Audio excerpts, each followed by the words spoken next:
السلام عليكم ورحمة الله وبركاته. سلام. الحمد لله الذي وحده والصلاة والسلام على من لا نبي بعده صلى الله عليه وعلى آله وأصحابه وسلم تسليما مزيدا. أما بعد فأعوذ بالله من الشيطان الرجيم. بسم الله الرحمن الرحيم. يا أيها الناس إنا خلقناكم من ذكر وأنثى وجعلناكم شعوبا وقبائل لتعارفوا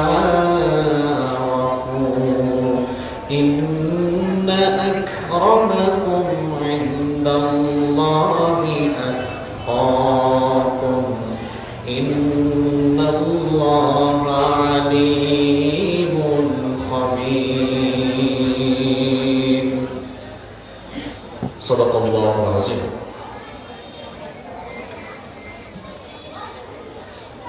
বাংলাদেশের আধ্যাত্মিক রাজধানী সিলেট বিভাগের অন্যতম জেলা মৌলভীবাজার জেলার জুড়ি উপজেলার অন্তর্গত বেলাগাঁও কন্টিনালা কেন্দ্রীয় জামে মসজিদ পরিচালনা কমিটির উদ্যোগে আয়োজিত 2 দিন ব্যাপী ঐতিহাসিক তাফসীরুল কোরআন মাহফিল শেষে আজকের এই মহিলা সমাবেশের মোহতারাম সভাপতি, মঞ্চে উপস্থিত সম্মানিত আলামাইকেরা, উপস্থিত মিডিয়ার প্রিয় কর্মী ভাইয়েরা, আমার সামনে পর্দার অন্তরায় বসা সম্মানিতা মা এবং বোনেরা, সর্বপ্রথম মহান প্রবেশ শুকরিয়া আদায় করছি যিনি আমাদেরকে আজকের এই বরকতময় প্রোগ্রামে অ্যাটেন্ড করার তৌফিক দিয়েছেন। আলহামদুলিল্লাহ। দরুদ এবং সালাম পেশ করছি বিশ্ব মানবতার মুক্তির দিশারি নবিয়ুনা ওয়া সাইয়্যিদুনা ওয়া কুদওয়াতুনা মুহাম্মাদুর রাসূলুল্লাহ সাল্লাল্লাহু আলাইহি ওয়াসাল্লামের প্রতি, যাকে আল্লাহ তাআলা রাহমাতাল লিল আলামিন হিসেবে এ ধরার বুকে প্রেরণ করেছেন। আল্লাহুম্মা সাল্লি ওয়া সাল্লিম ওয়া বারিক আলা নাবিয়্যিনা মুহাম্মদ সাল্লাল্লাহু আলাইহি ওয়াসাল্লাম। সম্মানিত মা এবং বোনেরা, আজকের এই প্রোগ্রামটি নিঃসন্দেহে একটি ব্যতিক্রমী এবং আমাদের সকলের জন্য অত্যন্ত ইফেক্টিভ একটি প্রোগ্রাম হবে ইনশাআল্লাহ। আপনারা যারা হাজির হয়েছেন, পর্দার অন্তরায় বসে আছেন, আমি আপনাদের সকলকে যে রিকোয়েস্ট করব সেটি হচ্ছে আপনারা কেউ পারস্পরিক কথাবার্তা বলবেন না প্লিজ। পারস্পরিক কথাবার্তা না বলে প্রত্যেকেই কয়েক মিনিট মনোযোগ সহকারে, ধৈর্য সহকারে কথা শ্রবণ করার চেষ্টা করুন এবং যাদের জন্য সুযোগ আছে তারা নোট করার চেষ্টা করুন। সচরাচর বাংলাদেশের সব জায়গায় এ ধরনের প্রোগ্রামের আয়োজন হয় না। আপনাদের এই এলাকার যে সকল মানুষেরা বা আয়োজক কমিটি যে প্রোগ্রামটি অ্যারেঞ্জ করেছেন, নিঃসন্দেহে এটি ইতিবাচক এবং তারা আপনাদের কথা চিন্তা করে আজকের এই প্রোগ্রামটি অ্যারেঞ্জ করেছেন। তো আমরা এই সুযোগটাকে কাজে লাগাবো। তো মানুষ কথায় বলে যে 2 মহিলা নাকি একসাথে হলে কথাবার্তা একটু বেশি হয়। আমরা এই স্লোগানটাকে আজকে মিথ্যা হিসাবে প্রমাণ করব যে না, 2 মহিলা না, অনেক মহিলা একসাথে হলেও আমরা দিনই প্রোগ্রামে অ্যাটেন্ড করলে কথাবার্তা বলি না, বলব না। আশা করছি আপনারা আমার এই কথাগুলো রাখবেন এবং নীরবতার সাথে আপনারা কথাগুলো শ্রবণ করবেন ইনশাআল্লাহ। সম্মানিত মা এবং বোনেরা, এখানে আপনারা যারা হাজির হয়েছেন আপনারা সকলেই মুসলিমা। একজন মুসলিমা নারী হিসেবে আপনার কি দায়িত্ব রয়েছে, আপনার কি করণীয় রয়েছে, আপনার প্র্যাকটিক্যাল লাইফ, আপনার বাস্তবিক জীবন কিভাবে পরিচালনা করা দরকার, সে বিষয়ে আমি কোরআন এবং সুন্নাহ থেকে গুরুত্বপূর্ণ কিছু কথা তুলে ধরবো ইনশাআল্লাহ। সময় খুবই সংক্ষিপ্ত, এজন্য আমরা প্রত্যেকটি মিনিটকেই কাজে লাগাবো। আমি আপনাদের সামনে আজ কোরআন সুন্নাহর আলোকে একজন মুসলিমা নারীর মৌলিক 12টি করণীয় বিষয় তুলে ধরার চেষ্টা করব ইনশাআল্লাহ। এখানে আমার যে সকল মায়েরা বোনেরা এসেছেন, আমি প্রত্যেককেই বলবো এই 12টি পয়েন্ট আপনারা মেমোরাইজ করে যাবেন। তার পাশাপাশি যাদের কাছে স্মার্টফোন আছে আপনারা নোট করতে পারেন। এগুলো আপনাদের জীবন পরিচালনায়, আপনাদের জীবন গঠনে, আপনাদের আখিরাতমুখী জীবন গঠনে এবং আখিরাতমুখী জীবন পরিচালনায় এগুলো অত্যন্ত ইফেক্টিভ হবে ইনশাআল্লাহ।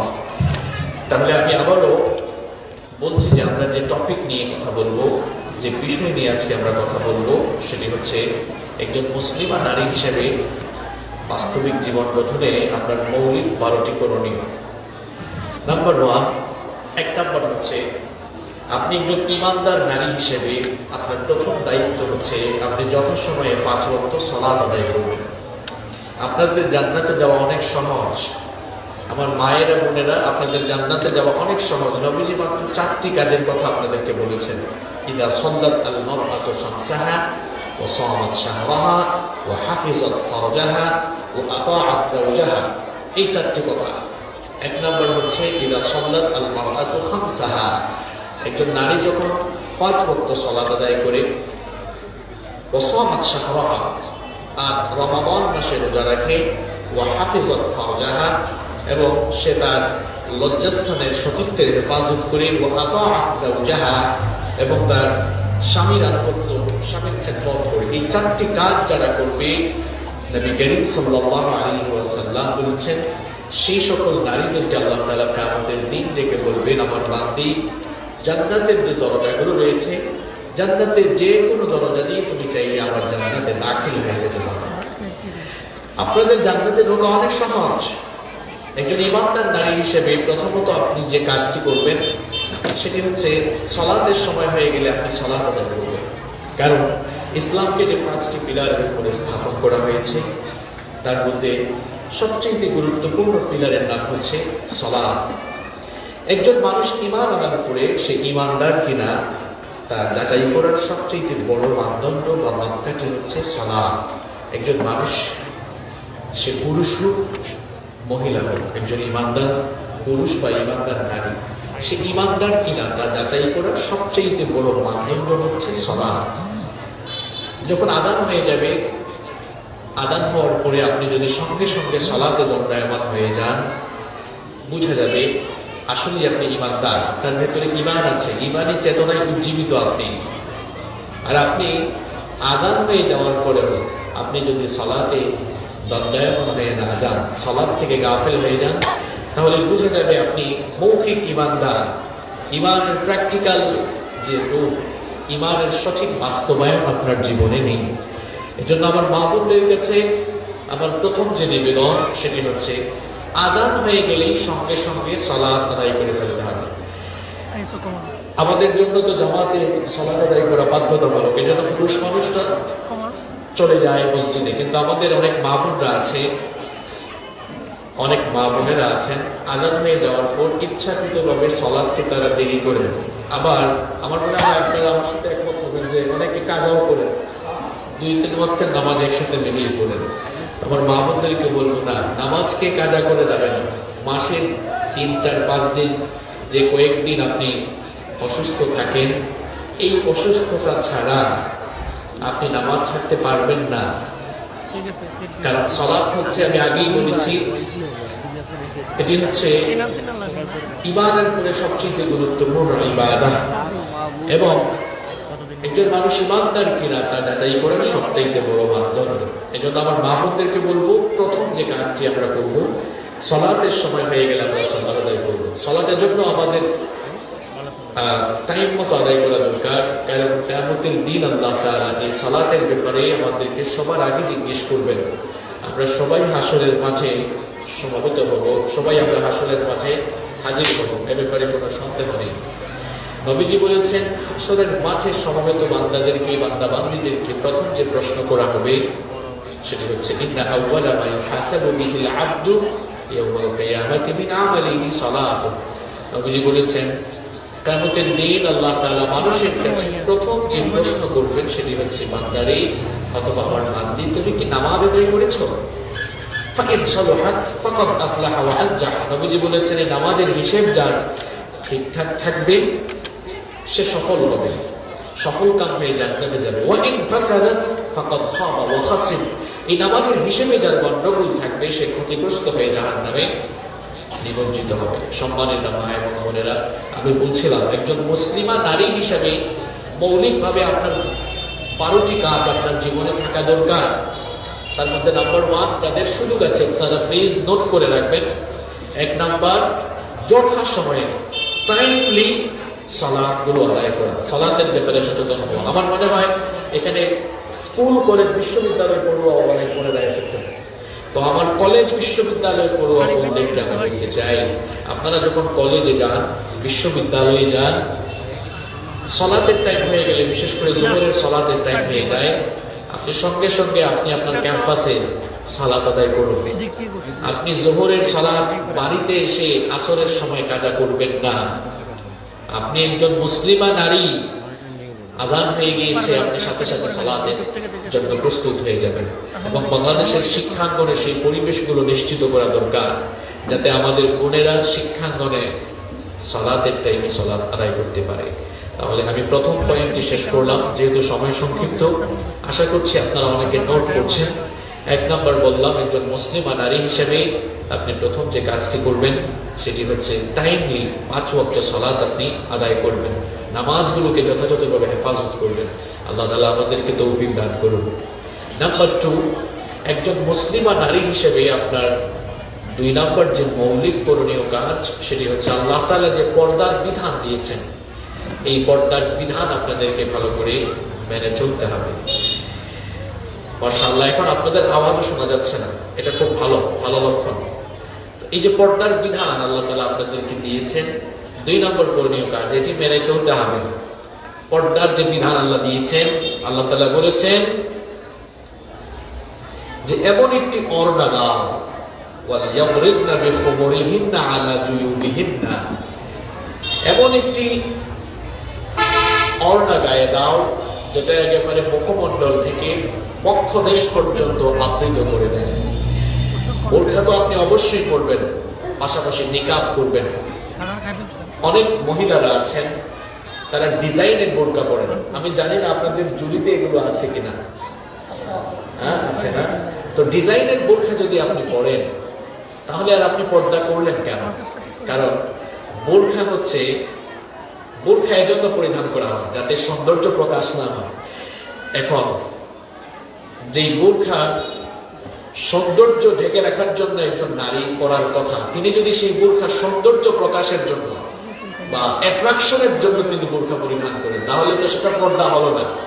এই জন্য আমার জুরি মৌলভীবাজার অঞ্চলের বোনদেরকে, মায়েদেরকে বলতে চাই, কখনোই আপনারা ফ্যাশনেবল বোরখাগুলো পরিধান করবেন না। টাইট ফিট বোরখা পরিধান করা যাবে না, ফ্যাশনেবল বোরখা পরিধান করা যাবে না। সবচেয়ে ভালো হয় একদম কালো রঙের বোরখা পরিধান করবেন, ঢিলে ঢালা, আবার এত বেশি পাতলাও হবে না যে শরীরের বিভিন্ন অঙ্গ দেখা যাবে। ঢিলে ঢালা হবে, টাইট ফিট হবে না এবং পাতলা কাপড়ের হবে না। বোরখা পরিধান করবেন, নিকাব মেনটেন করবেন। যদিও স্কলারদের ব্যাপারে কথা রয়েছে, কিন্তু সংখ্যাগরিষ্ঠ স্কলারগণ বলেছেন যে যেহেতু ফেস, মুখমণ্ডল হচ্ছে মানুষের দেহের রাজধানী, একজন নারী দেখতে কেমন এটা তো তার চেহারার দিকে তাকালেই বোঝা যাবে। এটা হচ্ছে, ফেসটা হচ্ছে মানুষের দেহের রাজধানী, এটা যদি আপনি ঢেকে না রাখেন তাহলে সৌন্দর্য প্রকাশ হয়ে যাবে। এজন্য আমার মায়েদেরকে, বন্ধুদেরকে বলবো, অনেকে আছে বোরখা পরে তারপরে লিপস্টিক ঠোঁটে লাগাইয়া, তারপরে আরো কি জানি কয়, আটা ময়দা এগুলো মেখে এরপরে বের হয়। একদিকে বোরখা পরলো, অন্যদিকে ফেসের সৌন্দর্য মানুষের সামনে প্রকাশ করলো। এটা পর্দার নামে ফাইজলামি, এটা পর্দার নামে এক ধরনের বেপর্দার বহিঃপ্রকাশ। এজন্য আমার মা বোনদেরকে আমি বলতে চাই, একটা বোরখা পরিধান করবেন ঢিলে ঢালা, যাতে করে আপনার সৌন্দর্য প্রকাশ না হয়। দ্বিতীয়ত, এমন একটি নিকাব আপনি পরিধান করবেন যাতে আপনার ফেস দেখা না যায়। আমরা গত 1.5 বছর ধরে দেখছি যেই মহিলারা বোরখা পরতো না, এই করোনা ভাইরাস আসার পরে তারা এখন পিপিই পড়া শুরু করেছে, মাস্ক পরা শুরু করেছে। এই মহিলাদেরকে হুজুররা এত ওয়াজ নসিহত করেও নিকাব পরাতে পারলো না, এখন মাস্ক লাগায় করোনা ভাইরাস থেকে বাঁচার জন্য। এখন আমি আমার মা বোনদের কাছে রেসপেক্টের সাথে জিজ্ঞেস করতে চাই, আপনি করোনা ভাইরাসকে যতটা ভয় করেন, আপনি কি আল্লাহকে এর চাইতে কম ভয় করেন নাকি?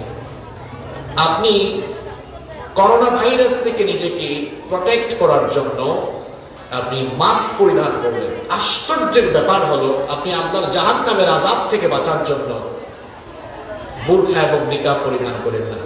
নিঃসন্দেহে আপনি শয়তানের ওয়াসওয়াসায় পড়ে আছেন। শয়তান এটিই চায় আপনার সৌন্দর্য প্রকাশ করে আপনাকে বেপরদা করে দিতে। আমাদের দেশের নারীবাদী কিছু নেত্রী রয়েছেন, তারা বলে যে, আচ্ছা ভেতরে আমার মা বোনরা যারা সাউন্ড করছেন প্লিজ তারা কথা বলবেন না। আমার দেশে নারীবাদী অনেক নেত্রীরা আছেন, তারা অনেক সময় বলেন যে পর্দা এটি নাকি নারীর স্বাধীনতা হরণ করেছে। আমি এত লম্বা কথা বলবো না, জাস্ট এতটুকুই বলবো, বেপর্দা নারীরা আজ সমাজের কাছে পণ্য হয়েছে। যারা বলে যে পর্দার মাধ্যমে নারীর স্বাধীনতা হরণ হয়েছে, এরা আসলে নারীর স্বাধীনতা হরণ করে নারীকে ভোগ্য পণ্য বানিয়েছে। আপনারা দেখবেন অনেক সময় 5 স্টার হোটেলে গেলে, 7 স্টার হোটেলে ঢুকলে, হোটেলের রিসিপশনে বেপর্দা করে এরা নারীকে বসিয়েছে, এরা নারীকে পণ্য বানিয়েছে। শুধু তাই নয়, বিভিন্ন জায়গায় এরা নারীকে বেপর্দা করে প্রেজেন্ট করছে। এর মাধ্যমে নারীর সম্মান বাড়ছে না, বরং নারীর সম্মান মর্যাদা কমছে, এবং সে মূলত পণ্য হিসাবেই এই সমাজে এইভাবেই তার পণ্য হিসেবেই সমাজে তার বহিঃপ্রকাশ করছে। এজন্য বলবো, এই পর্দা নারীর স্বাধীনতা হরণ করেনি, বরং পর্দা নারীর ইজ্জত সম্মান বাঁচিয়েছে। আমার মা বোনদেরকে বলবো, আপনারা যত বেশি পর্দা করে চলবেন, আপনাদের মর্যাদা তত বেশি বাড়বে, আপনাদের মর্যাদা তত বেশি বাড়বে। আর আপনার সৌন্দর্য আপনি যত বেশি প্রকাশ করতে যাবেন, ততই আপনার মর্যাদা কমবে। এখানে আমি আগেই বলেছি, যাদের নোট করার সুযোগ আছে নোট করে নেন। দেখেন, পর্দার চমৎকার 8টি বেনিফিটের কথা আমি আপনাদেরকে বলছি।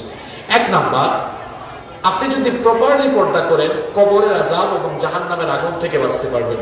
নাম্বার 2 নাম্বার হচ্ছে নিজের বাবা, নিজের বড় ভাই এবং নিজের স্বামীকে দায়ুস হওয়া থেকে বাঁচাতে পারবেন।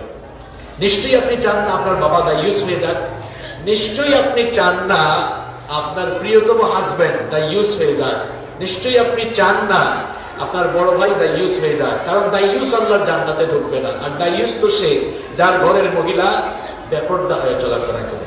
সুতরাং আপনি পর্দা মেনটেন করে চললে 2 নম্বর যে বেনিফিটটা আপনি পাবেন, আপনার বাবা, বড় ভাই এবং হাজবেন্ডকে আপনি দায়ুস হওয়া থেকে বাঁচিয়ে দিলেন। নাম্বার 3, মেকআপ করার জন্য আলাদা পয়সা খরচ করতে হয় না, আপনার পয়সা বাঁচলো। মেকআপ করা থেকে আপনি বাঁচলেন, কারণ আপনি তো পর্দার ভেতরে আছেন, আপনার মেকআপ করা লাগছে না। এই যে মহিলারা কত কিছু কিনে, এটা ব্যবহার করার প্রয়োজন হলো না। এবং ভালো কাপড় চোপড় বোরখার নিচে পরে দামি দামি কাপড় আর পরা লাগছে না, কারণ এটা তো কেউ দেখছে না। তাহলে একদিকে আপনার টাকাগুলো বাঁচতেছে, অপচয় হচ্ছে না। নাম্বার 4 নাম্বার হচ্ছে এই পর্দার মাধ্যমে সম্মানিত হওয়া যায়। কেউ আপনাকে নিয়ে ঠাট্টা করবে না। একজন বেপর্দা নারী যদি এই রাস্তা দিয়ে যায়, যে সকল যুবকদের চরিত্র খারাপ, এরা দেখে বলবে মেয়েটা সম্পর্কে আজে বাজে কমেন্ট করবে। কিন্তু একজন বোরখাওয়ালা মেয়ে, বোরখাওয়ালি মেয়ে যখন এদিকে যাবে, তখন শয়তান ছেলে হইলো বলে বাদ দে, বোরখাওয়ালি যাচ্ছে, ডিস্টার্ব করিস না। তাহলে দেখা গেল যে এই বোরখা পরার কারণে আপনি 4 নাম্বার যে ফায়দা পাচ্ছেন, আপনি সম্মানিত হচ্ছেন, কেউ আপনাকে নিয়ে মজা করা, ঠাট্টা করার সুযোগ পাচ্ছে না।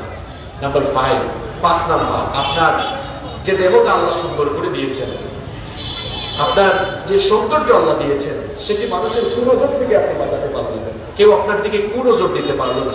নাম্বার 6, আপনার সন্তানগুলো আপনাকে দেখে পর্দাশীল হবে, কারণ মা তো হচ্ছে ফ্যাক্টরি ভালো হলে সন্তান ভালো হবে। নাম্বার 7, 7 নাম্বার হচ্ছে আপনি পর্দা মেনটেন করে চলার কারণে সমাজের অশ্লীলতা কমবে, বেহায়াপনা কমবে, সমাজের অশ্লীলতা বেহায়াপনা কমবে, দেশে একটি সুন্দর পরিস্থিতি আস্তে আস্তে সমাজে তৈরি হবে। নাম্বার 8, 8 নাম্বার হচ্ছে পর্দা করার কারণে আপনি অনেক পুরুষকে গুনাহ থেকে বাঁচিয়ে দিলেন। আমার অনেক বোনেরা আছেন কলেজ বিশ্ববিদ্যালয়ে পড়েন, প্রতিদিন টিকটক ভিডিও বানায়, এরপরে ফেসবুকে ফটো আপলোড করে। আমি আমার বোনদেরকে বলতে চাই, ফেসবুক হচ্ছে পাবলিক সাইট।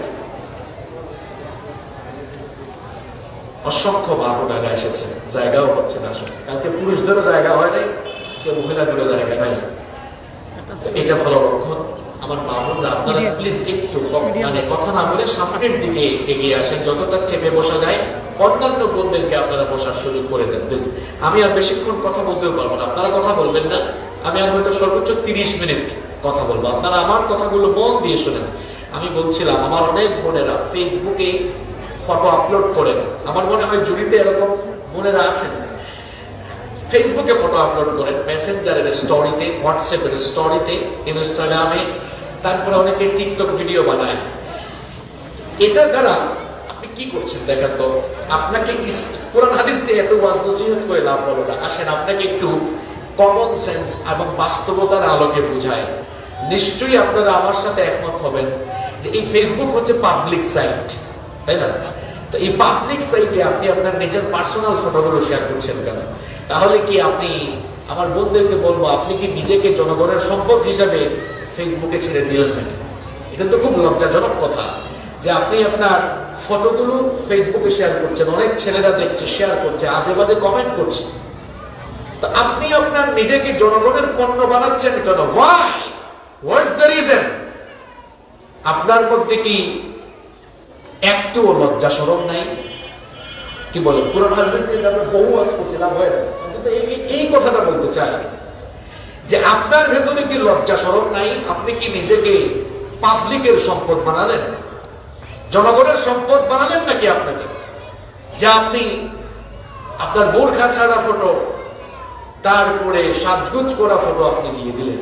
এটা করবেন না। এমনকি এখানে বিবাহিতা যে বোনেরা আছেন, হাজবেন্ডদেরকে নিষেধ করবেন, খবরদার তোমার আমার পার্সোনাল ফটোগুলো কখনো ফেসবুকে শেয়ার করবা না, কোথাও শেয়ার করবা না, নিষেধ করে দিবেন।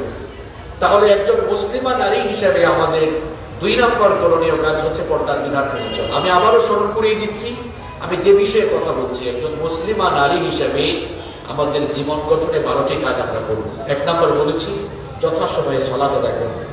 2 নম্বর পর্দার বিধান আমরা মেনে চলবো। নাম্বার 3, 3 নম্বর হচ্ছে নিজের ইজ্জতের হেফাজত করব, সতীত্বের হেফাজত করব। কারণ আমি আলোচনার শুরুতেই বলেছিলাম আপনারা 4টা কাজ করলেই জান্নাতে চলে যাবেন। তার মধ্যে একটি হচ্ছে ওয়া হাফিজাত ফারজাহা, নবীজি বলেছেন সতীত্বের হেফাজত করব। আমার বোনদেরকে বলতে চাই, অবিবাহিতা যে সকল বোনেরা আছেন, খবরদার বিয়ের আগে কোনো অনৈতিক সম্পর্ক করা দূরের কথা, এসব চিন্তা ভাবনায় মাথায় আনা যাবে না। আপনার সতরটাও পর্দার অন্তর্ভুক্ত। আল্লাহ তাআলা কোরআনুল কারীমে বলেছেন, পর পুরুষের সঙ্গে আকর্ষণীয় ভঙ্গিতে কথা বলো না। খবরদার, সাবধান, পর পুরুষের সঙ্গে আকর্ষণীয় ভঙ্গিতে কথা বলো না। অপ্রয়োজনে নন-মাহরাম কোন পুরুষের সঙ্গে দেখা করা, কথা বলা দুটোটাই নিষেধ করা হয়েছে। আমার অবিবাহিতা বোনদেরকে বলবো, নিজের চরিত্রকে গঠন করুন। সুমাইয়া, আয়েশা, খাদিজা, ফাতিমা রাদিয়াল্লাহু আনহা, এদের মতো করে আপনাদের চরিত্র গঠন করুন। আপনি নিজে একজন ভালো স্বামী পেতে চাইলে নিজেকে আগে আপনি চরিত্রবান হিসেবে গড়ে তুলুন। তাহলে 3 নম্বর যে পয়েন্টটি বললাম, নিজের সতীত্বের হেফাজত করতে হবে। একজন মুসলিমা নারী হিসেবে আপনি 4 নম্বর যে মৌলিক কাজ করে আপনার জীবন সুন্দর করবেন, দ্বীনি জ্ঞান অর্জন করবেন। আমার কলেজ এবং বিশ্ববিদ্যালয়ে পড়ুয়া বোনদেরকে বলতে চাই, আপনাদের সিলেবাসে সব আছে। আপনাদের সিলেবাসে সব আছে। আপনাদের সিলেবাসের মধ্যে ইংরেজি আছে, বিজ্ঞান আছে, ভূগোল আছে, ইতিহাস আছে। অনেকে কমার্স নিয়ে পড়াশোনা করছে, কিন্তু দুঃখজনক হলেও সত্য, আপনাদের সিলেবাসের মধ্যে কোরআন নেই, হাদিস নেই। আর কোরআন হাদিস ছাড়া নিজের জীবনকে সুন্দর করা যায় না, আখেরাত মুখে করে গঠন করা যায় না। এখন আমার কলেজ বিশ্ববিদ্যালয়ের কোরআনরা কি করবেন? কোরআন শিখতে হবে আপনাদেরকে। এখন তো অনলাইন অফলাইন সব জায়গায় কোরআন শেখার সুযোগ আছে। এই যে 1.5 বছর করোনা ভাইরাসের কারণে প্রতিষ্ঠান বন্ধ থাকায় আপনারা জুম অ্যাপসে ক্লাস করেছেন, তো এখন এরকম ভার্চুয়াল অনেক প্রতিষ্ঠান আছে, আপনারা কোরআন শিখুন। অথবা আমাদের সিলেটে তো কারিয়ানা আছে নাকি? তাই আপনারা এলাকায় এটা আছে নাকি? আচ্ছা, কারিয়ানা রয়েছে, এটা বাংলাদেশের অন্যান্য ডিস্ট্রিক্টে নেই। আমি তো আপনাদের সিলেটেরই ছেলে, আল্লাহর রহমতে এবং আপনাদের দোয়ায় বাংলাদেশের প্রত্যেকটি বিভাগ আমি সফর করে যাচ্ছি, করেছি। তো বাংলাদেশের অন্যান্য ডিস্ট্রিক্টগুলোতে এই কোরআন শেখার এত সুন্দর ব্যবস্থা নেই। এখানে তো অনেক কারিয়ানা আছে সিলেটে, এখানে দারুল কিরাত মজিদিয়া ফুলতলি ট্রাস্ট আছে, এখানে ইত্তেহাদুল কুররা আছে, আঞ্জুমানে কি জানো না খেদমতে তালিমুল কোরআন আছে, আরো কি আছে, অনেক আছে, সবাই কোরআনের খেদমত করছে। তো আমার বোনদেরকে বলবো এই সুযোগ কাজে লাগাতে হবে, এই সুযোগ আপনারা কাজে লাগাবেন এবং আপনারা আপনাদের মেয়েদেরকে বেশি বেশি কারিয়া বানাবেন, যেন কোনো কারির কাছে পড়তে না হয়, যেন বোনেরা বোনদের কাছে গিয়ে পড়ে। আমার বন্ধুকে বলবো দিনই জ্ঞান অর্জন করতে হবে এবং এর পাশাপাশি শুধু দিনই জ্ঞান অর্জন না, আপনারা মেয়েদেরকে বেশি বেশি পড়াশোনা করাবেন, মেয়েদেরকে বেশি ডাক্তার হওয়ার অভ্যাস করেন। কারণ আপনারা দেখবেন মহিলাদের সিজার পুরুষরা করছে, মহিলাদের অনেক রোগের চিকিৎসা মহিলা ডাক্তার না থাকায় পুরুষরা করছে। মেয়েদেরকে পড়াশোনা করাইতে হবে, কারণ আপনার মেয়েরা যদি ডাক্তার হয় তাহলে বোনরা হেফাজতে গিয়ে চিকিৎসা নিতে পারে। ইসলাম কখনোই নারী শিক্ষাকে অনুৎসাহিত করেনি। আমার দেশে আজ কিছু নাদান বের হয়েছে, এরা বলে ইসলাম নারীকে পর্দার নাম করে আটকে রেখেছে। আমি তাদেরকে বলতে চাই, এই পৃথিবীতে নারী শিক্ষার কথা সর্বপ্রথম যিনি বলেছেন তিনি মুহাম্মদ সাল্লাল্লাহু আলাইহি ওয়াসাল্লাম। তিনি বলেছেন তলাবুল ইলম ফারিদাতুন আলা কুল্লি মুসলিমিন ওয়া মুসলিমা, জ্ঞান অর্জন প্রত্যেক নারী পুরুষের জন্য ফরজ। তো এই জন্য আমার বোনদেরকে বলবো, আমি বলছিলাম একজন মুসলিমা নারী হিসাবে আপনি 12টি কাজ করবেন জীবন গঠনে। 4 নাম্বার, দিনই জ্ঞান অর্জন করবেন। আর দিনই জ্ঞান নিশ্চিত করার জন্য আপনাকে আল্লাহর কোরআন জানতে হবে, কোরআন শিখতে হবে, হাদিস পড়তে হবে। আমি কলেজ বিশ্ববিদ্যালয়ে পড়ুয়া বোনদের কথা কেন বেশি বলছি, কারণ এরাই আমাদের নেক্সট জেনারেশন। এদের পেট থেকেই আমরা আশা করি, এদের পেট থেকে আল্লাহর ওলি পয়দা। আল্লাহর ওলি পয়দা হতে হলে আমার বোনদেরকে সেরকম চরিত্রবান হওয়া লাগবে। আপনি কোরআনটা শিখুন। যারা কলেজে পড়েন আপনার হয়তো 10-12টা সাবজেক্ট আছে, যারা বিশ্ববিদ্যালয় ইউনিভার্সিটিতে পড়েন আপনার সেমিস্টারের যে কোর্সগুলো রয়েছে এই কোর্সগুলোর সাথে আপনার পড়ার টেবিলে কোরআন রাখুন, হাদিস রাখুন। সকালবেলা ফজরের নামাজ পড়ে সর্বপ্রথম কোরআন তেলাওয়াত করুন, এরপরে আপনার একাডেমিক পড়াশোনা করুন। রাতের বেলা একাডেমিক সব পড়াশোনা শেষ করার পর ঘুমোতে যাওয়ার আগে অন্তত 5-6টা হাদিস পড়ে ঘুমাতে যান। এভাবে করে রুটিন মাফিক আমরা যদি দিনই জ্ঞান অর্জন করতে পারি আমাদের জ্ঞান ভান্ডার সমৃদ্ধ হবে ইনশাআল্লাহ। নাম্বার 5 নাম্বার হচ্ছে নন মাহরামদের সাথে অপ্রয়োজনে কথা না বলা। আমার বোনদেরকে বলতে চাই, পরপুরুষের সাথে আকর্ষণীয় ভঙ্গিতে যেমন কথা বলবেন না, মাহরাম যে 14 জন পুরুষ আপনার জন্য মাহরাম, যাদের সামনে পর্দা করার প্রয়োজন নেই, শালীনভাবে থাকলেই চলে। এই 14 জন পুরুষ ছাড়া অন্য কোন পুরুষের সামনে দেখা দেওয়া, অপ্রয়োজনে কথা বলাকে আল্লাহ তাআলা হারাম করেছেন। আমাদের অনেক বোনেরা আছেন নিজের হাজবেন্ডের সাথে ভালো করে কথা বলে না, আকর্ষণীয় করে ভালোবাসা দিয়ে রোমান্স করে কথা বলে না, কিন্তু দেখা যায় পাশের বাড়ির ভাইয়ের সাথে খুব কিটিং সিটিং করে কথা বলে। আছে এটা ঠিক নয়। নিজের হাজবেন্ডকে যত বেশি রোমান্টিক ওয়েতে ভালোবাসা নিবেদন করতে পারেন, যত সুন্দর করে কথা বলতে পারেন ততই সওয়াব। নিজের হাজবেন্ডের সাথে আপনি ভালোবাসা শেয়ার করেন, সুন্দর করে কথা বলেন, তাকে সময় দেন, বেশি বেশি ভালোবাসেন, এতে আপনার দাম্পত্য জীবনে আল্লাহ তাআলা বরকত বাড়িয়ে দিবেন। খবরদার, নন মাহরাম তাদের সাথে কথা বলা, অপ্রয়োজনে তাদের সামনে যাওয়া হারাম। এটা যেন আমাদের মনে থাকে। আল্লাহ আমাদের মনে রাখার তৌফিক দান করুন। নাম্বার 6, এটি বিশেষ করে অবিবাহিতা বোনদের জন্য। বিয়ের সময় দিনদার পাত্রকে আপনারা বেশি করে প্রাধান্য দেবেন। এখন তো সিলেটি ফুরে মানে পুরা সিলেটি বেলায় দেবে, সিলেটি ফুরে খালি লন্ডনে জামাই ভাইলে হয়েছে, বাপ রে বাপ, বিয়া হইলেও লন্ডন। আমেরিকান জামাই খাইলেও যে খুশি বিয়া হইলেও আমেরিকা কিতাব আইসাম আপনি না আসলে কথা কিতাব ভুল হয়েছে কমন পড়ে গেছে। তা আমার এরশাদ ভাই আমার বলছে তোরা সুর দিয়ে বলবে সুর করা লাগতো না বলেও তারা শুনবে তার সঙ্গে সব নীরব হয়ে গেছে।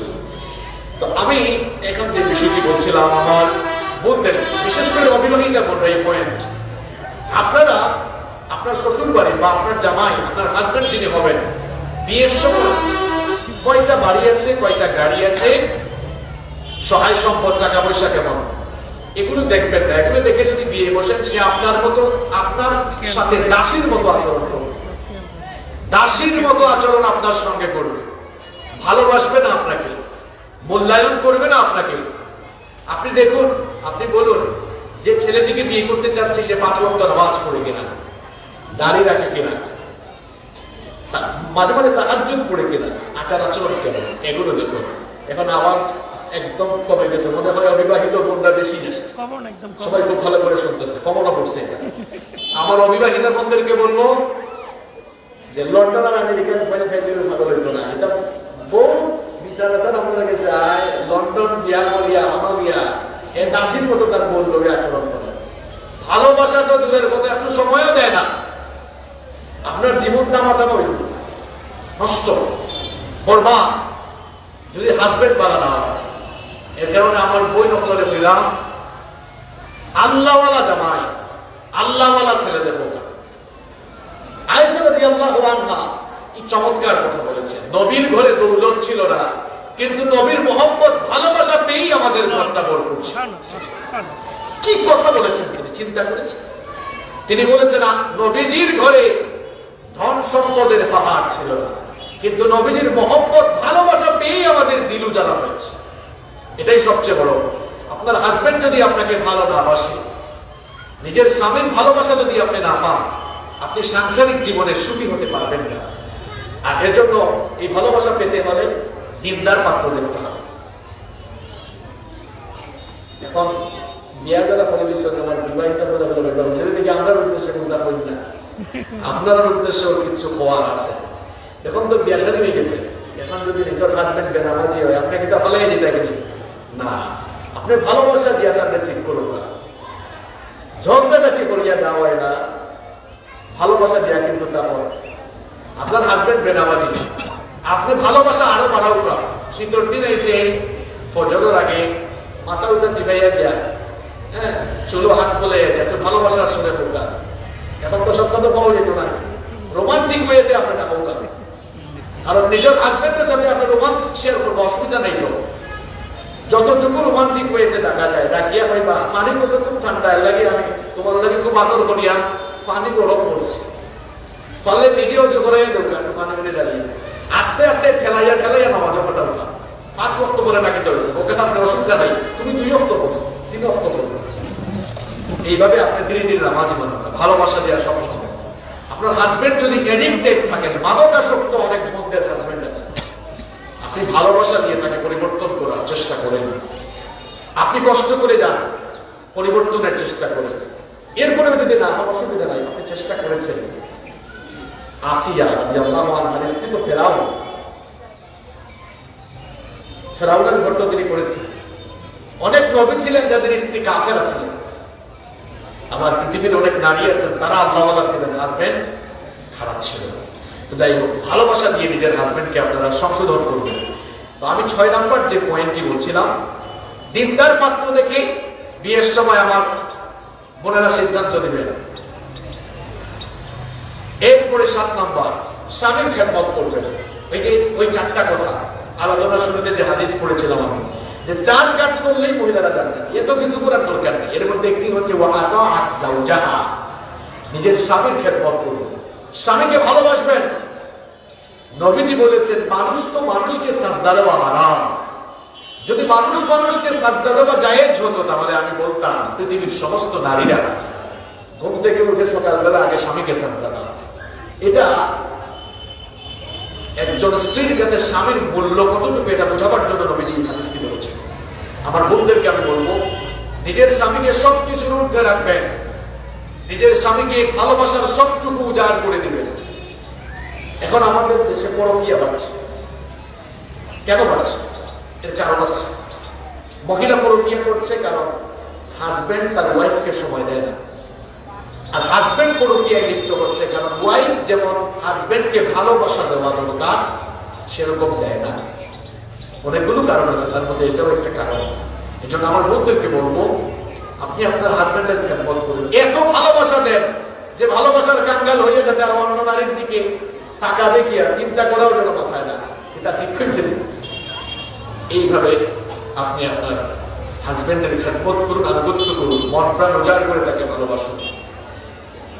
আলোচনা করছি কোন বিষয়ে? একজন নারী, মুসলিমা নারী, তিনি তার জীবন সুন্দর করার জন্য, আখিরাতমুখী জীবন পরিচালনার জন্য অন্তত মৌলিক 12টি কাজ করবেন। তার মধ্যে 7টা বললাম। নাম্বার 8 নাম্বার হচ্ছে শ্বশুর শাশুড়ির প্রতি একটু যত্নশীল হবে। যদিও শ্বশুর শাশুড়ির খেদমত করা বাধ্যতামূলক না আপনার জন্য, কিন্তু এটা আপনার মানবিকতা, আপনার ভদ্রতার বহিঃপ্রকাশ হবে। আপনি শ্বশুর শাশুড়ির খেদমত না করবেন, বুঝে যাবে আপনার মধ্যে মানবতা নেই। অন্তত মানবতা। এখন অনেক মডার্ন মেয়েরা আমাদের কাছে স্লিপও পাঠায়, প্রশ্ন করে মাফলে হুজুর শ্বশুর আব্বা শ্বশুর আম্মার খেদমত করা কিনা আমরা লাগে ফরজ নেই। আরে ওই ফরজ না হইলে কি তৈরি, এটা তো মানবতার বহিঃপ্রকাশ হবে। আপনি কি যান মানুষ, আপনি যদি আপনার শ্বশুরকে নিজের বাবার মতো একটু শ্রদ্ধা করেন আর শাশুড়িদের নিজের মামলা খান দেবেন, বুঝে যাইব আপনি খুব মানা নারী, আপনার দিকে মানবতা আছে, আপনি ভদ্র, আপনি ভদ্রবরণ নারী, এটা বোঝা যাবে। আর যদি শাশুড়ির লোকে সকিনব লাগে না, আপনি আচার ব্যবহার শুরু করে দেন আর নিজের শ্বশুরকে আপনি দেখতে না করেন, তাহলে বুঝে দেখবো আপনার দিকে মানবতাও নাই, ভদ্রতাও নাই, অভদ্র, নির্লজ্জ, বেহায়া নারী। খালি তো বৈদান্তর হতে গেলাম তাই। অনেক শাশুড়িও আছে যে নিজের বউরে বৌমা দাসীর মতো আচরণ করে। আসলে শাশুড়ি আর বউর মাঝে এই যে বেজাল, এটা বাক্যা আটটা গেছে, এই বেজালটা থাকতো না। শাশুড়ি যদি বউরে নিজের মেয়ের লেখন দেখেন আর নিজের আর বউয়ে যদি তার শাশুড়ি আপনার নিজের মাল্লা দেখে কত শেষ। আর কথা আমার মনে করে করি, আপনি যদি আপনার হাজবেন্ডের মা বাপরে একটু খেদমত করেন, দেখবো আপনার হাজবেন্ডে আপনার আরো ভালো হবে। যদি সে ভালো হয় আর সেও যদি আরো শুধু পায়, কারণ অনেকে আছে না তার মা বাপরে অনেকে এখন অল হোম পারেন, বৃদ্ধাশ্রম পারেন, তো নিজের স্বামীরও আপনি ভালোবাসা করেন। আপনার শাশুড়িরে আপনি মার মতো করে একটু আদর যত্ন করুন। আপনারও একটা শাশুড়ি দিলাম, আপনি করলে কিন্তু আপনি পাইবা, আর নয় আপনি না করলে দেখা যাইব আপনার সকালে বইলা থাকতে পারে, যে জেলা করবা সেই না ফল পাইবা। তাহলে 8 নম্বর যে বিষয়টা, শ্বশুর শাশুড়ির প্রতি রেসপেক্টেড থাকবা, আল্লাহ তৌফিক দান করতা। নাম্বার 9 খুব গুরুত্বপূর্ণ একটা পয়েন্ট, বিবাহিতা অবিবাহিতা সব বোন যারা আছেন সবাই আপনারা শুনুন প্লিজ। অনেক গুরুত্বপূর্ণ একটি তথ্য আপনাদেরকে আমি দিয়ে যাচ্ছি। আপনি বিয়ে শাদী করার পর প্রেগন্যান্সিতে যখন থাকবেন, এই প্রেগন্যান্সিতে থাকাকালীন সময় আরো বেশি ইবাদত পূজারি হয়ে যাবে। এখন আপনার ভাইবা হুজুর সেখানে কারণটা কি? এর কারণ হয়েছে মার পেটে সন্তান একদিনে বড় হয় না। হিউম্যান এমব্রয়লজি নিয়ে, ভ্রূণতত্ত্ব নিয়ে যারা গবেষণা করেছেন তারা বলেছেন মায়ের পেটে সন্তান ধাপে ধাপে তৈরি হয়। প্রথমে স্পাম, এক ফোঁটা স্পাম থেকে তারপর কি হয়, এই নাপাক পানে ফোঁটা জরায়ের ভিতরে গিয়ে সেখান থেকেই সন্তান গঠনের প্রক্রিয়া শুরু হয় ধাপে ধাপে কয়েক বছর। তো চিকিৎসা বিজ্ঞানীরা গবেষণা করে দেখলেন মায়ের পেটে যখন সন্তান থাকে, আমার বোনটা কথাবার্তা না বল, এই কথাটা অন্তত মন দিয়ে শুনে যান, এই একটা কথা শুনে যান। চিকিৎসা বিজ্ঞানীরা বলেছেন মায়ের পেটে সন্তান যখন থাকে, মায়ের পেট থেকে বের হওয়ার আগে সন্তান মায়ের পেটে থাকাকালীন সময়ে শুনতে পায়। অর্থাৎ আপনার পেটে যখন বাচ্চা থাকে, যখন 16 সপ্তাহ, চিকিৎসা বিজ্ঞানী হলে বলে যে a child gets born before 16 weeks of birth, সন্তান মার পেট থেকে বাড়াইবার 16 সপ্তাহ, 16 সপ্তাহ কয় মাস? 4 মাস। 4 মাস আগে থেকে মার পেটও ঘুমে শুনতে পারছে। এই যে শুনতে পায়, আপনি যদি প্রেগন্যান্সি থাকাকালীন অবস্থা আপনার পেটও বাচ্চা, সারাদিন টিভি চালিয়া ইসলাম জলসা জি বাংলা আর ইউটিউবে গিয়া খালি নাটক আর সিনেমাতে বলেন। আপনি যদি কোরআন হাদিস নাও পারেন, অন্তত বিজ্ঞান তো বিশ্বাস করবেন। বিজ্ঞান কোরআন হাদিস তো এখানে বোঝা কেউ আপনারা কইবা হুজুর কুরআন মনে হয় বিজ্ঞান ভিত্তিক না, না ভুল ধারণা। আল্লাহ কোরআনও বলেছে ইন্নাস সামআ ওয়াল বাসারা ওয়াল ফুআদ কুল্লু উলাইকা কানা আনহু মাসউলা। শ্রবণ শক্তি, দর্শন শক্তির ব্যাপারে আল্লাহ জিজ্ঞাসিত করবেন। কোরআনের যত জায়গায় শ্রবণ শক্তির কথা এসেছে আল্লাহ সাম শব্দ দিয়েছেন, আর দর্শন শক্তির কথায় বলতে গিয়ে আল্লাহ তাআলা বাসর শব্দ দিয়েছেন। কোরআন খুলে দেখবেন বাসরের আগে সাম, শ্রবণ শক্তি, দর্শন শক্তির আগে শ্রবণ শক্তি, অর্থাৎ মানুষ দেখার শক্তি লাভ করার আগে শ্রবণ শক্তি, শোনার শক্তি পায়। তো মার পেটো বাচ্চা জন্ম 4 মাস আগে যেহেতু শুনে শুনতে পায়, এর লাগে আমার বই নকল আপনার বাচ্চা পেটো লইয়া যখন প্রেগনেন্সি থাকাকালীন সময়ে আপনি গান দেখলা, ইউটিউব আমাইয়া, এর মাঝে নাটক সিনেমা দেখলা, ডিজে গান দেখলা, এটা গানের আওয়াজ আপনার বাচ্চার পেট থেকে কিন্তু সব শুনে। ইটা অবস্থা যদি হয়, কারখানা বলা হইলে 15 বলা, কারখানা বাদ 15। এবং হাই হুল্লা মনে ওয়াজের বিষয় দেওয়া হয়েছে পিতা মাতার মধ্যে দায়িত্ব করে দিয়ে গাছ না লাগাইয়া, মানে এখন আমি গাছের ফল খাই দিব, বেকুব গাছও লাগাইতে লাগাই ফল খাই দিব। আপনার সন্তানের হক আপনি আদায় করছেন না, আপনি আশা করেন না আমার মত করো, হাউ ইজ ইট পসিবল? এটা কিনা সম্ভব আপনার বোকা? আমার বই করে কইলাম, এই যে পেটু বাচ্চা লইয়া আপনি হিন্দি গান শুনলাম, নাটক সিনেমা দেখলাম, পেটের মৃত্যু থেকে এখানে সন্তানের চাকা টাকা আওয়াজ শুনে এ পেটটা কি বাড়াইয়া খালি চাকা বাই ধরবে। এক ভাইয়ে কইলা হুজুর মাথাটা একটু লাগাইয়া তোকে আমার ফুয়ার করে এজন্য মাদ্রাসার যায়, খালি সিনেমা পায় না। এ সিনেমা পায় যেগুলো যে খুব পাই দিত, এটা তার মার পেটে টাকা গেলে খালি সিনেমার আওয়াজ উঠছে। এখন তো এর লাগে খালি সিনেমা পাই দৌড়া। ওই যে বললাম গাছ না লাগে, এখন আম খাই দিতাম, আম গাছ লাগাইছি না। আপনার পেটু বাচ্চা কিন্তু বাইরে বলে অনেক বাইরে বলাইছে তারা মামলা বিবাহিত বাইরে বলতে না, বউলে সাবধান করে বিবাহিত খবরদার পেটু বাচ্চা আবুল দাবুল জিনিস লিখ না হইল না। আপনি ফেসবুকে আমায় ইউটিউবে আমায় ওয়াজ দেখলাম, তোলে দিয়ে ইচ্ছে ভিডিও একটা দাঁড়ান মারি দিলা ক্লিক আর দেখে নিলা, কেউ তো দেখেন না, আল্লাহ দেখা নেই, আল্লাহ দেখেন। এটা তো 1 নম্বর ক্ষতি নিজের। 2 নম্বর নিজের বাচ্চার তো ক্ষতি করে দিল আপনি। এই যে বাচ্চা এগুলো শোনার কারণে বাচ্চা সচ্চরিত্রবান না হইয়া দুশ্চরিত্রবান হওয়ার সম্ভাবনা বেশি। এই পয়েন্টটা গুরুত্বপূর্ণ একটা পয়েন্ট, আমি আমার মামুনা বলে ফিরে গেলাম এবং খুব একবারে খাঁটি সিলেটি ভাষায় ফিরে গেলাম, যাতে তারা বুঝেন। আল্লাহ বোঝার প্রফিট দরকার। আল্লাহ আমার তো সময় শেষ হয়ে যায়। নাম্বার 10, একজন মুসলিমা নারী হিসাবে আপনি 10 নাম্বার যে কাজ করবেন সেটি হচ্ছে সন্তানের প্রতি যত্নশীল হওয়া। ছেলে মেয়েদের জন্য সবচেয়ে গুরুত্বপূর্ণ শিক্ষা প্রতিষ্ঠান মা বাবা। কারণ মা বাবার কাছ থেকেই সন্তান শিখে, আর বাবার চেয়ে মায়ের কাছ থেকেই সন্তান বেশি শিখে। কারণ বাবারা ব্যবসা বাণিজ্যে, অফিস আদালতে কাজে চলে যায়, মায়েরা থাকে। তো আপনি আপনার সন্তানদের প্রতি যত্নশীল হন। করোনা তো একটা মনে হয়ে গেছে, হওয়া লাগে। এই যে 6 মাস আগে দিহান আর আনুষ্কা দুই ঘটনা কিনা বলে আইসে না, এখন মায়ের চাকরি করে, বাপেও চাকরি করে, ক্লাস দুজন চালিয়া ফুরিয়ে গিয়ে আমলকে গ্রুপ স্টাডি করে, তা বুঝবো বড় নাই। আমরা দেশের চলাফেরা হইল আমেরিকার স্টাইলে, মাঝে ক্ষতিগ্রস্ত হয়ে গেলে বিচার চায় আবার সৌদি স্টাইল। নিজের ফুরিয়ে চালিয়া দিছে, মানুষের দলে গরু ছাগলে চালিয়া দেয় গাছ খাওয়ার লাগে, দিছে চালিয়া। এখন ফুরিয়ে গিয়া ফুয়ার বাসার গ্রুপ স্টাডি করে, আর ফুয়ারের সুযোগ পাইয়া অনৈতিক খাতে ধরা যায়। এত একটা পশুর মতো করে নির্যাতন চালাইয়া হত্যা করছে। এই মায়ও জানে না ফুরি পাই যায়, বাপেও যায় না ফুরি পাই যায়। আপনারা অনেক ফুয়া ফুরি স্কুল করে যাওয়ার নাম হইয়া এ বই তৈরি গিয়া সিগারেট না, আর ফুরিয়ে বই তৈরি মাঝে মাঝে আপনার তো সম্ভব দিন এক চাইনিজ রেস্টুরেন্ট আমার যে দেখি স্কুলের ফুয়ার ফুরি স্কুল ড্রেস পিন্ডিয়া আমরা নাস্তা করা খান্দান থেকে গাইছে। সাহস হলাম না, আমার সালাম দেয়, আসসালামু আলাইকুম হুজুর, আপনাদের চিনি, আপনার ওয়াজ ভিডিও করি। আপনি বললাম আপনি ওয়াজ চিনি, ওয়াজ শুনে ইটা কিতা করো, স্কুলের নাম করিয়া বাইরে গিয়া দৌড়াদৌড়ি করো। এই যে বাবা মার কোনো খবর নাই, আপনার বয়ফ্রেন্ড হয়ে যাই না, একটু বুঝতে পারলাম না। ওই যে এখন অনলাইন ক্লাসের নামে আরো তামসা, মোবাইল ফোন হাতে দিয়া হায় রে হায়, ফোন হাতে দিয়া ই জুমরে মিনিমাইজ করিয়া আর এটা বলে ইউটিউবে কে করতে চায়। আর আম্মা আর আব্বার করে এটা জানি আমার ভাই আমার ফুরি কিন্তু অনলাইনে ক্লাস করে, কিওর অনলাইনে ক্লাস করতো, দরজা লাগাইয়া আর ইউটিউবে সিনেমা দেখে না। আর আপনি বলে আমার আব্বাই যে পড়ার করলো ইভাবে কিজাত করার করলো আপনি জানেন না। আমার 8-9 বকরিন্দরা তো ফোন আপনারা তো এলাকার গর্জনি মাসে মানুষ আইফোন দেয়া করে আইনে জানেন নি আমার গুলি আমি আইফোন দিছি আমাদের ওখানে বেলা আমি আইফোন চালাইছি তিনটা বেলা কোন গুলো ফটো আমি ক্লাস 9 বেলা বলা বলছে আপনার গুলি আপনাদের জামাই এনে একবার তুলে দিলাম জানি না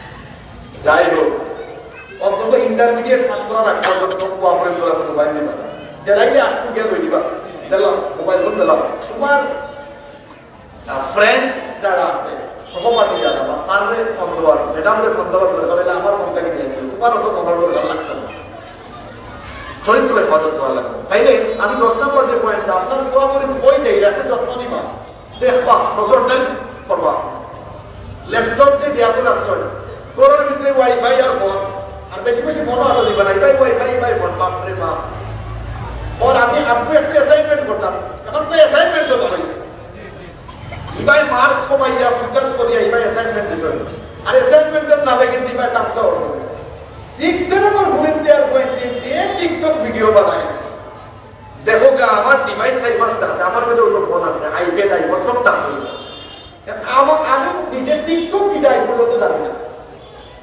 6 নম্বর ফোন দিয়ে টিকটক বানায় এটা আছে না নষ্ট হয়ে যায় মা বাপে এগুলোর প্রতি যত্নশীল বা দায়িত্ব বা নজরদারি সবাই নাম্বার 11 এরপরে 11 নম্বর ছেলে মেয়ে লালন পালনে বৈষম্য করবা না এখন বাপে আর মায়ের দেখা যায় খালি ফুয়ারে বেশি বেশি কামায় মায়ের কামাই না আমার গোয়ায় আমার সাথে বুঝিয়ে ঠেকা দিনা এখন খানিক লইয়া বিষয় ফুয়ারে দিছত মাছর মাথা আর ফুলিতে দিছত লেকুলার কিছু দিতে বসে লেস দেন লেকুল হয় যাই হোক এই যে বৈষম্য আপনারা এটা বৈষম্য ইসলাম শিখাইছে না আপনারা আপনারা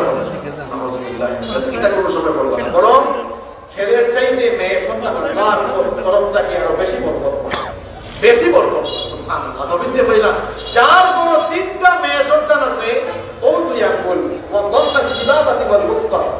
এই 2 আঙ্গুল একত্রিত করিয়া নবীর যে বললা এই 2 আঙ্গুল একত্রিত করে দেখাইলাম এই 2 আঙ্গুলের মধ্যে তো ভাগ নাই যার 3 মেয়ে আছে আদর স্নেহ মমতা দিয়ে যারা ভালোবাসা দিয়ে প্রতিপালন করিয়া শিক্ষা দীক্ষা দিয়া পাড়ায় বুয়া দীক্ষা দিয়া দিব এই বাপ্পা আমার লোকে কি আমাদের দেন ওলা আমরা এক লোকে জানাতে পারি আমি কোনো ফুয়ার ব্যাপারে এটা আগে যদি পাইছি অনেকে আছে ফুরিয়ে গেল মন খারাপ আলাদা গেলাম আমি চেষ্টা চেষ্টা করছি আল্লাহ খালি আমার ফিরে দিল আপনার চেষ্টা আপনার বড় সৌভাগ্যবান মানুষের লাগে আপনার আল্লাহ খালি তো বৈষম্য করবেন নাম্বার 12 12 এবং সর্বশেষ হয়েছে ইসলামের যে হুকুমতগুলো আছে এগুলো আপনি জীবনে মানিয়ে চলবেন আমার মামুন হলে মনে হয় খুব মনোযোগ দিয়ে শুনছেন আমি আশা করলাম আমি কিন্তু এরশাদ ভাই 12টা পয়েন্ট বলছি আপনারাও তাইলে যাবেন দেখো ওয়াজ কিন্তু খুব গুরুত্বপূর্ণ হয়ে গেছে এই 12টার কথা আমার বললে হলে মামে নেব পরিবেশ বদলে দিব ঘরে ঘরে সুখ শান্তির বাতাস কালে বলবো ইনশাআল্লাহ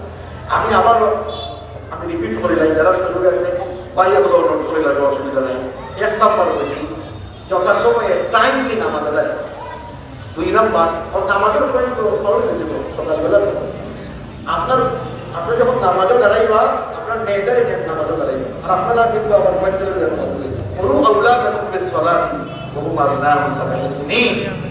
নবীজি বলেছেন 7 বছর হয়ে গেলে নামাজের আদেশ দাও 10 বছর হয়ে গেলে নামাজ আদায় না করলে শাসন করো এখন কলেজও না গেলে আমরা শাসন করি স্কুলও না গেলে শাসন করি কিন্তু নামাজ না করলে শাসন করি আমার বই উপরে মেয়েরা যখন নামাজও দাঁড়াইবা আপনি আপনার মেয়েরে খাতা দিয়া বা ছেলেরে খাতা দিয়া দাঁড়াইবা আপনার দেখবেন আছে আপনার গেলে এটা উঠে পুরার মাঝে মিশছে শয়তানি বলো দুষ্টামি করতে করতে নামাজই উঠে ইনশাআল্লাহ 1 নম্বর যথাসময়ে সালাত আদায় করা 2 নম্বর পর্দার বিধান সম্পূর্ণভাবে মেনে চলা কয়েকটা কথা আমি এখানে বলেছিলাম ফ্যাশনেবল বোরকা দিতে থাকবে ইনশাআল্লাহ পরিপূর্ণ পর্দা করে আমরা চলবো আমাদের সিলেটের সুনাম কিন্তু গোটা দেশে আছে যে সিলেটের মহিলারা সবচেয়ে বেশি পর্দা করে এই সুনাম অব্যাহত রাখার চেষ্টা করতে হবে নাম্বার 3 নম্বর নিজের সতীত্বের হেফাজত করতে হবে 4 নম্বর দ্বীনি জ্ঞান অর্জন করে নিজেকে দ্বীনি জ্ঞানে সমৃদ্ধ করতে হবে নাম্বার 5 নন মাহরামদের সাথে অপ্রয়োজনে কথা বলা এবং তাদের সামনে দেখা দেওয়া যাবে না নাম্বার 6 নম্বর হচ্ছে অবিবাহিত হলে দিনদার পাত্রকে সবচেয়ে বেশি মূল্যায়ন করা। নাম্বার 7, 7 নাম্বার নিজের স্বামীর আনুগত্য এবং খেদমত করা। নাম্বার 8, শ্বশুর শাশুড়ির প্রতি রেসপেক্টেড হওয়া, শ্বশুর শাশুড়িকে রেসপেক্ট করা। নাম্বার 9, গর্ভকালীন সময়ে, গর্ভধারণকালীন সময়ে, প্রেগনেন্সিতে থাকাকালীন ইবাদতে আরো বেশি মনোযোগী হওয়া। নাম্বার 10, 10 নাম্বার সন্তানদের প্রতি নজরদারি চালানো। নাম্বার 11, 11 নাম্বার সন্তান লালন পালনে বৈষম্য না করা। নাম্বার 12 এবং সর্বশেষ বলেছি দিনই সমস্ত হুকুমাতগুলো জীবনে মেনে চলা।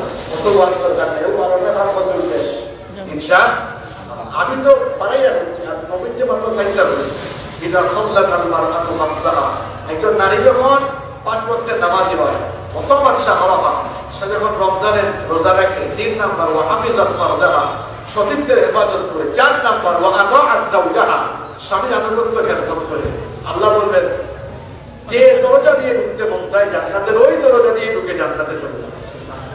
আমার বই নকলে আশা করি এই নসিহতগুলা মানিয়া চলবা, আপনার ঘর, দাম্পত্য জীবন, ব্যক্তিগত জীবন সব সুন্দর হইব ইনশাআল্লাহ।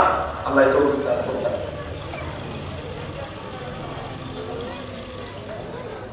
আমরা এক্ষুনি মোনাজাত করবো।